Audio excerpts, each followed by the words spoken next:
அஸ்ஸலாமு அலைக்கும் வரஹ்மத்துல்லாஹி வபரகாத்துஹு. தினமும் ஒரு தெளிவு. ஜமு கஸர் என்றால் என்ன?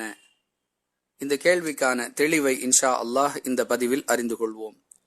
ஜமு என்று சொன்னால் சேர்த்தல், கஸர் என்று சொன்னால் சுருக்குதல். பயணம் என்பது எந்த அளவிற்கு சிரமமானது என்பதை நாம் அறிந்திருக்கிறோம். அந்த சிரமத்தின் காரணமாக பயணத்தில் ஒருவர் தொழுகையை விட்டுவிடக் கூடாது என்பதற்காக இஸ்லாம் வழங்கியுள்ள மிகப்பெரிய சலுகையான வாய்ப்புதான் இந்த ஜம்மு கஸர். தன் ஊரின் எல்லையிலிருந்து 24 கிலோமீட்டர் தொலைவை கடந்து பயணம் செய்யக்கூடிய நிலையில் உள்ள ஒருவருக்கு இஸ்லாம் பயணி, டிராவலர் என்ற நிலையை கொடுக்கிறது. அவர் தன்னுடைய தொழுகைகளை 2 நேரத்தையும் சேர்த்தும் தொழுது கொள்ளலாம். 4 ரக்காத்துகள் கொண்ட தொழுகைகளை சுருக்கியும் தொழுது கொள்ளலாம்.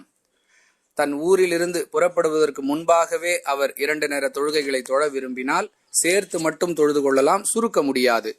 தன் ஊரின் எல்லையிலிருந்து 24 கிலோமீட்டர் தொலைவை கடந்து விட்டார் என்றால் அங்கு தொழக்கூடிய 2 நேர தொழுகைகளை அவர் சேர்த்தும் தொழுது கொள்ளலாம். 4 ரக்காத்துகளை 2 ரக்காத்துகளாக சுருக்கியும் தொழுது கொள்ளலாம்.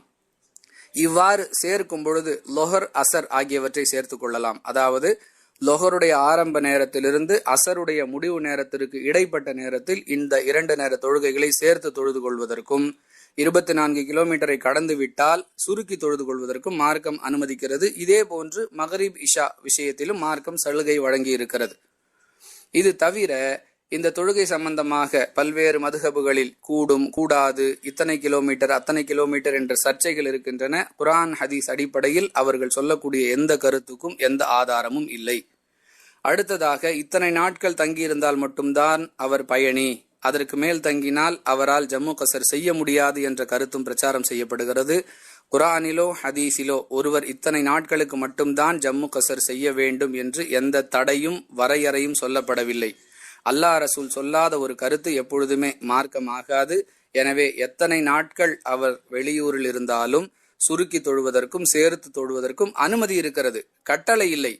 இல்லை, நான் அந்தந்த நேர தொழுகைகளை அந்தந்த நேரத்திலேயே தொழப்போகிறேன், அந்தந்த ரக்காத்துகளுடைய எண்ணிக்கையிலே தொழப்போகிறேன் என்று ஒருவர் விரும்பினால் அதை மார்க்கம் தடுக்காது. சலுகை இருக்கிறது, விரும்பினால் பயன்படுத்தி கொள்ளலாம் என்பதே இந்த சாராம்சம். தெளிவாக விளங்கி கொண்டால் குழப்பங்கள் தவிர்க்கப்படும். இதற்கான ஆதாரங்கள், மேலதிகமான விளக்கங்கள் தேவைப்படுவோர் பதிவில் கொடுக்கப்பட்டுள்ள தொலைபேசி எண்ணை அழைத்து பெற்றுக்கொள்ளவும் என்பதையும் தெரிவித்துக் கொள்கிறோம்.